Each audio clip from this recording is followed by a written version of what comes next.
Hey guys, what's up? Welcome back to my channel. How you doing? How you been? Happy Black History Month. I want to talk about an anime that is very popular, and it is considered to be like the most popular anime among the cultural and racial diversity for animated characters, people of color, and it's the 2008 anime Michiko and Hatchin. When I first started watching it, it came out, it aired, well, it originally came out in 2008, but when I watched it, it was, 2013 when I started watching it. I think that's when it aired on Toonami, I'm not sure, but, you know. So, this anime is about a young girl named Hana and a woman named Michiko Melandro, and together they go on a road trip where they have to find Hatchin's allegedly, deadbeat father, Hiroshi Morenos, and this is also Michiko's ex-lover. At first, when I started watching this, I thought, oh, it's going to be one of those anime that's going to stereotype people of color, Michiko having an ex-lover, that's a white dude, and she's going to go after him because she, is obsessed and still in love with him for whatever stupid reason. But as I kept watching it, I realized it's not really about that.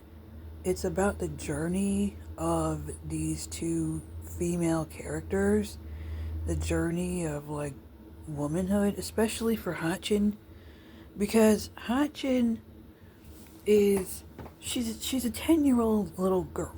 She's not used to being around men or people that genuinely care about her. Also, her step-parents, her step-family, they are trash, toxic trash. And the moment she does notice that someone is taking an interest in her and being nice to her, she doesn't know how to handle it. She doesn't know how to handle it, and I feel bad for her too, because it's like, damn, that's insane. And with Michiko, she ends up having this short-lived love affair with a man named Bruno, who I guess seems genuine to be interested in her, but I don't think he ever was interested in her. I think he was looking for another woman to cheat on his wife with. His wife was acting all nonchalant, like she didn't care if he cheated. It's like, girl, don't act like this man cheating on you doesn't bother you. Like, come on now. Y'all want to sit here and act like being cheated on doesn't bother you, but it has to bother you at some point. But yeah, I don't think he was really in love with her. I think he just was trying to use her for his own game, and she fell for it. Because this was the first man Michiko ever been with that seemed genuinely interested in her, besides, pathetic excuse Hiroshi. Oh, she's still in love with him despite him, pretty much tossing you aside. I don't get that. That to me was a little stereotypical of what the stereotype black woman allowing herself to be with a man that does not care about her, and she knows that, but she refuses to believe it because of sex. Also, Aunt Suko, she also tells Michiko, "Oh, you're a slave to the sex. That's why you're so obsessed with this man, because you're a slave to sex." I don't know how true that is, but whatever.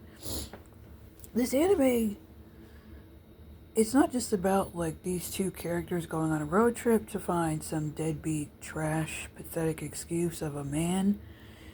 It's about the relationship that Michiko and Hatchin have in this anime, although it started off not so great, but in the end, you can see that Michiko does genuinely care about Hatchin, and Hatchin genuinely does care about Michiko. I find that to be weird too, because Hatchin is a kid and she's acting like the more responsible adult. But with Michiko, she's acting like an immature child and she's the adult. But,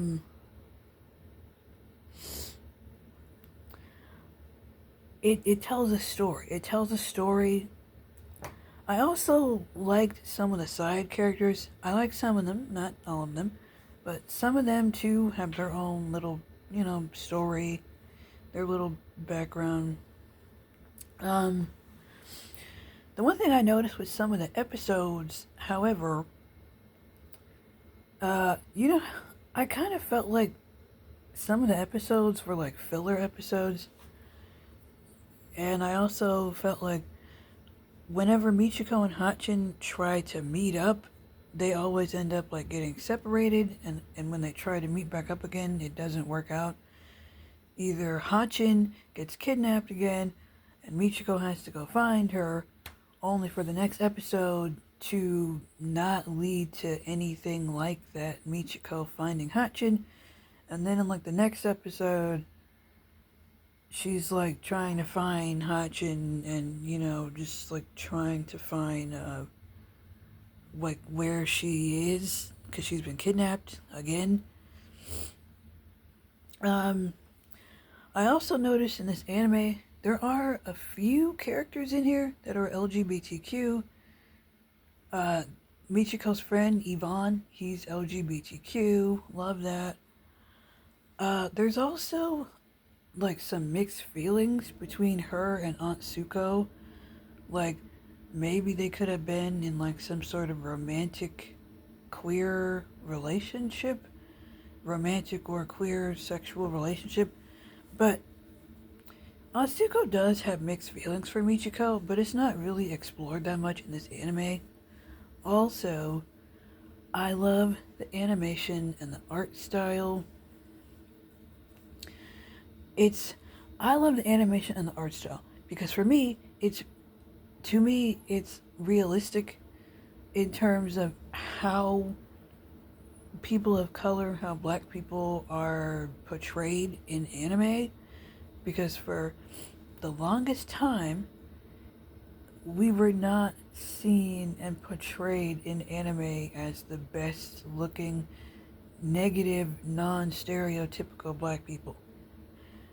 Not all black people look the same. Not all of us have the same physical features.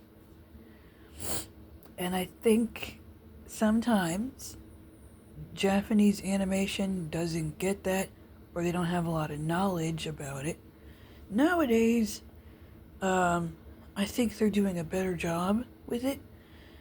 And it also boils down to if someone is very cultured about other people and other people of different racial backgrounds and the culture and the history.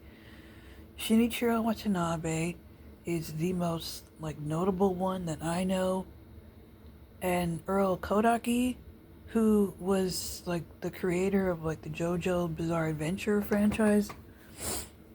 Those are the most notable ones. Also, this anime was directed by a woman who later directed another anime show called Yuri on Ice.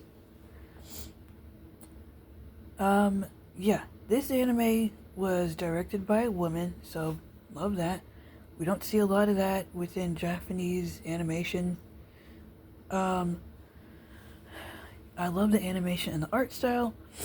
To me, it's realistic enough, but it still has like that, early like 2000s animation and art style, and I love it. Some of the voice actors, Monica Rial is the voice of Michiko, and there's another voice actor named Jade. I forgot her last name, but she's the voice of Hana. And then you got either it's Colleen Glass or Colleen Clickenbeard. No, wait, sorry. Caitlin Glass, I think, or Colleen Clickenbeard is the voice of Pepe Lima from episode 4 of the series. There are a lot of, voice actors that I recognize in this anime. Justin Cook is in here. Eric Vale is in here. There's another voice actor that's in this anime, but they only show up for to do 1 or 2 episodes, I think. But yeah, the anime is 24 or 23 episodes long. I think it's 24 episodes long. I will be watching this again. I've seen this anime so many times, and it really is a good anime. It's not your average stereotype story. If you really pay close attention to the anime, it's kind of like you're looking at a journey of 2 women going on this journey to not only find some deadbeat, but it's like they're finding themselves in each other, and they're, growing from their experiences. And of course, years later, Michiko and Hatchin, they meet up again years later when she escapes prison and Hana is a mother of her own. So yeah, the ending of it was pretty decent. They met up again, years later.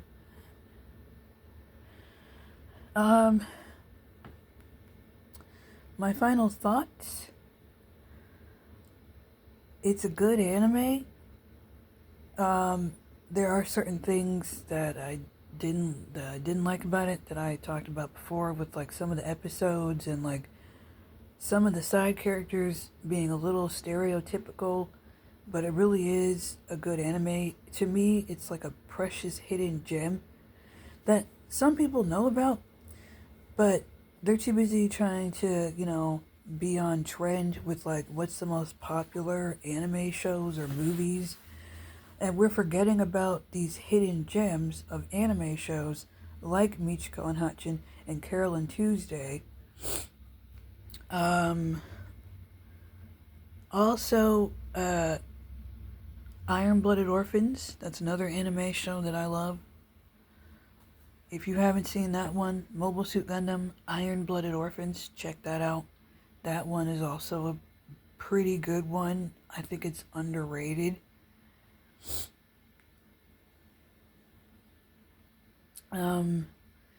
Watch the anime if you like seeing yourself on screen being represented in a positive way, like me. I discovered this anime when I was in high school. When I was either a sophomore or freshman was when my sister and I first started watching it, and we've been watching it ever since. And it's one of my all-time favorite anime shows. I love this show. I want to give a special thank you to the Japanese creators. They did such a great job. It shows that some people are very cultured and they have a lot of knowledge and they know what people want in terms of how people like me should look like realistically, but not to a negative stereotype, because again, not all black people look the same. But yeah, check this anime out. I really do love this anime. I will continue to watch this for years, and I will be watching it again. Happy Black History Month, and happy Valentine's Day. If you don't celebrate Valentine's Day, that's fine, You don't need to be in a relationship to celebrate it. You can, do your own thing by yourself, and that's fine. But, yeah, guys, check this anime out. Let me know in the comments if you have watched this anime, and what do you think about it. But it really is a good show. And I love the representation for LGBTQ, people of color, and women in this show. Women of different racial backgrounds. It's something positive. And to be honest, we should have got something like this years ago. But, you know, yeah. I love this anime. It's one of my faves. I've seen so many YouTube videos about it. And, it's nice. So let me know what you guys think. And I will see you in the next video. Stay true to yourself. Be yourself. Express yourself. Don't let anybody tell you that you can't. And if they do, they're obviously jealous. And they're too busy living their lives glued to a computer screen rather than having any human interaction outside of their own reality they created for themselves. And, yeah, I'll see you guys in the next video. Later.